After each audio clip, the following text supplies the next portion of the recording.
Hello again and welcome back to another special episode of Black Ops Cold War Multiplayer Open Guide. In this 27th installment, we'll be taking a look at the ballistic knife. An impractical weapon as part of a Soviet Spetsnaz equipment, powered by a spring that propels a blade with a theoretical effective range of around 5 meters. The ballistic knife is placed within a special secondary category alongside the M79 and a crossbow. Similar to the latter weapon, it is capable of killing an enemy within one shot anywhere to the body at any range. Note that the enemy wearing a body armor will not succumb to the fired blade, and a melee attack is the best way to shut it down completely. The rate of fire is very slow at 35 rounds per minute, as one blade can be fired at a time. The knife's trajectory travels slower than a crossbow's bolt, follows a parabolic arc, and will starting to drop off after 13 meters. Moving and distant targets will require a fine adjustment by aiming ahead and above, respectively, though luck is heavily involved for anything further away from close range.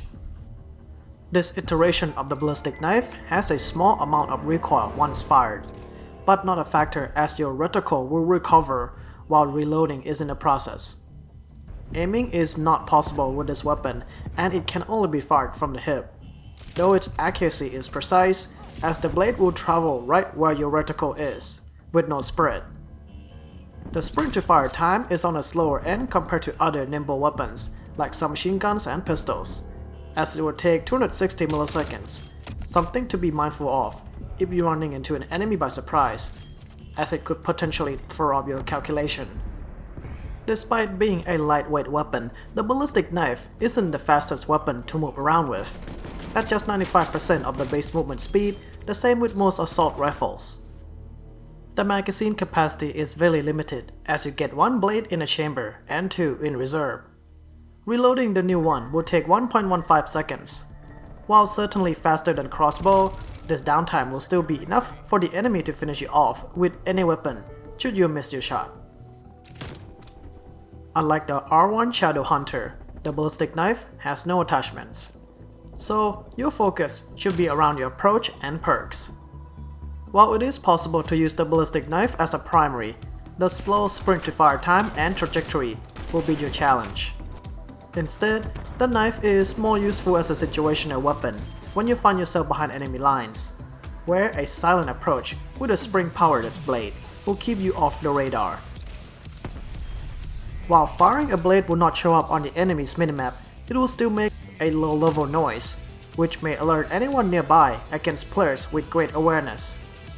It may be best to only launch the blade if the enemy is facing you outside your arm's reach. The second mode of attack, which is a melee one, is best performed when you are behind a group of enemies.